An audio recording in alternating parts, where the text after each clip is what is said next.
नमस्कार दोस्तों, मैं हूं डॉक्टर BL ढाका साइकेट्रिस्ट और आज हम बात करने वाले हैं साइकेट्री के एक नए डिसऑर्डर के बारे में जिसका नाम है सोमेटिक सिम्पटम डिसऑर्डर।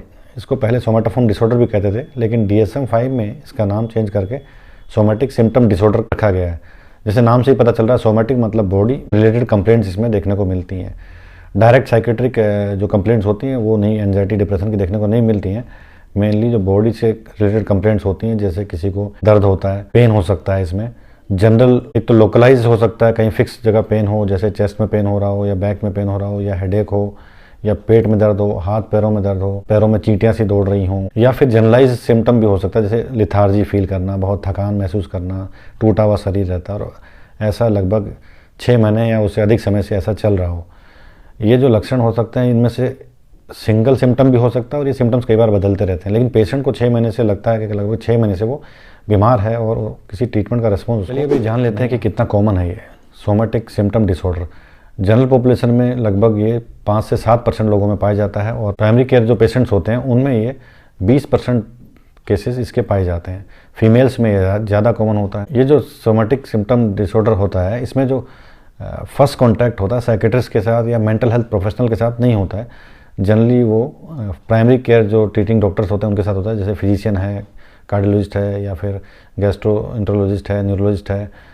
चलिए डायग्नोस्टिक क्राइटेरिया इसके जान लेते हैं सोमेटिक सिम्पटम डिसऑर्डर के। क्राइटेरिया ए जो पहला क्राइटेरिया है उसमें यह है कि सोमेटिक सिम्टम्स यानी बॉडी से रिलेटेड जो शारीरिक लक्षण होते हैं वो एक या एक से अधिक से लक्षण देखने को मिलते हैं और वो लक्षण इतने उसको सीरियस होते हैं कि वो पर्सन काफ़ी डिस्ट्रेसिंग फील करता है और उसकी लाइफ को सिग्निफिकेंटली वो अफेक्ट करते हैं। दूसरा जो होता है क्राइटेरिया बी, इसमें क्या होता है कि उसका जो थॉट्स हैं, उसकी जो फीलिंग्स हैं या उसका बिहेवियर है, उन्हीं सिम्टम्स के आसपास या अपनी हेल्थ से रिलेटेड चीज़ों में लगा रहता है। ज़्यादातर वो अपने सिम्टम्स या उनकी सीवियरिटी के बारे में विचार उसको आते हैं। अधिकतर उसका समय और एनर्जी हेल्थ से रिलेटेड कंसर्न में या उन सिम्टम्स के बारे में सोचने में ही गुजर जाता है और इसके अपने हेल्थ और बॉडी से रिलेटेड सिम्टम्स के बारे में एंजाइटी बनी रहती है। जो सोमेटिक सिम्टम डिसऑर्डर है, इसमें या तो एक सोमेटिक कंप्लेंट हो सकती है या बॉडी से रिलेटेड लक्षण हो सकता है, स्पेसिफिक पेन हो सकता है, या फिर वो जो सिम्टम है वो बदलते रहते हैं समय समय पर और 6 महीने या उससे अधिक समय बीत जाता है और पेशेंट को लगता है कि मैं बहुत टाइम से बीमार चल रहा हूँ और प्रॉपरली ट्रीटमेंट नहीं मिल पा रहा है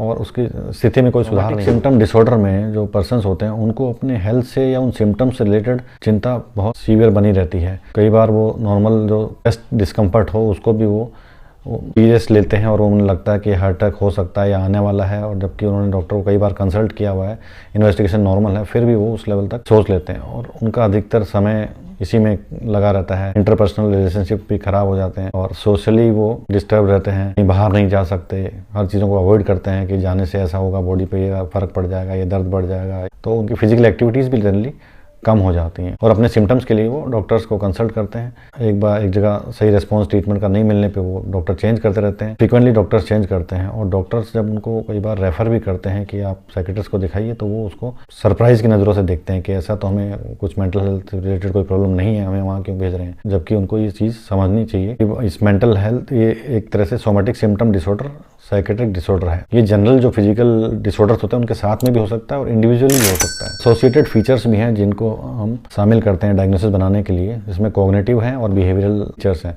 कॉग्निटिव फीचर्स में क्या मिलेगा, उनका अधिकतर जो थिंकिंग है और सोच विचार है वो लगभग सोमेटिक सिम्टम्स है और हेल्थ से रिलेटेड कंप्लेंट्स में ही उनका अधिकतर समय सोचने विचारने में लग जाता है और हेल्थ नॉर्मल बॉडी सेंसेशन को भी कई बार वो एक इलनेस की तरह मान लेते हैं और उनकी कंसर्न जो होती है हेल्थ से रिलेटेड कंसर्न उनको बनी रहती है। कभी बीमारी का डर बना रहता है, कभी सीरियस बीमारी तक वो सोच लेते हैं। कि बिहेवियर में क्या चेंज रहता है कि बिहेवियर में वो बार बार बॉडी को चेक करते हैं, कोई अबनॉर्मलिटीज के लिए कहीं कुछ दिख जाए तो उन्हें लगता है कि कोई बड़ी बीमारी का लक्षण तो नहीं है। बार बार मेडिकल हेल्प सीख करते हैं रीअश्योरेंस करने के लिए कि मेरे को कोई बीमारी तो नहीं है। बार डॉक्टर्स को विजिट करते हैं, फिजिकल एक्टिविटीज़ को अवॉइड करते हैं। वो जनरली उन्हें लगता है कि ऐसा करने से उनकी जो इलनेस है वो बढ़ जाएगी। जो अपनी कंप्लेंट्स लेके डॉक्टर्स को वो विजिट करते हैं, जिस कंप्लेंट के हिसाब से जिस डॉक्टर को विजिट करते हैं वो डॉक्टर रिअश्योर करते हैं उनको कि इन्वेस्टिगेशन के बाद और पूरे चेकअप के बाद कि आपको कोई सीरियस इलनेस नहीं है। लेकिन ये रिअश्योरेंस जो होता है ये कुछ दिन के लिए चलता है, उसके बाद फिर उनका जो डर एंजाइटी जो है उस कंप्लेंट से रिलेटेड वो बनी रहती है और वो उन्हें लगता है कि इस ट्रीटमेंट का रिस्पॉन्स नहीं आ रहा है तो वो डॉक्टर को चेंज कर लेते हैं। ऐसे फ्रिक्वेंटली कई डॉक्टर्स को विजिट करते रहते हैं और परेशान से रहते हैं। लगभग ऐसा लगता है उन्हें कि टाइम से बीमार चल रहे हैं, कोई डॉक्टर हमें सीरियसली ले नहीं रहा है।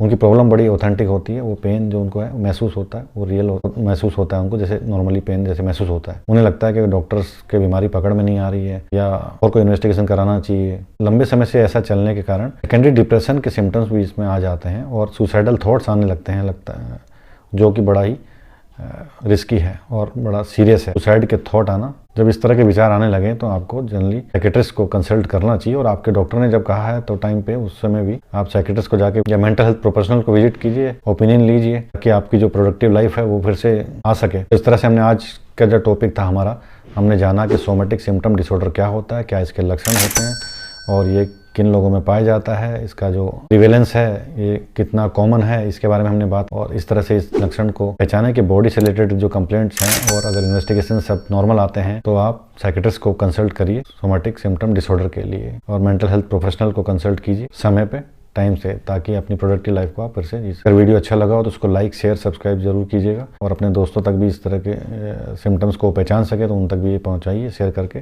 धन्यवाद।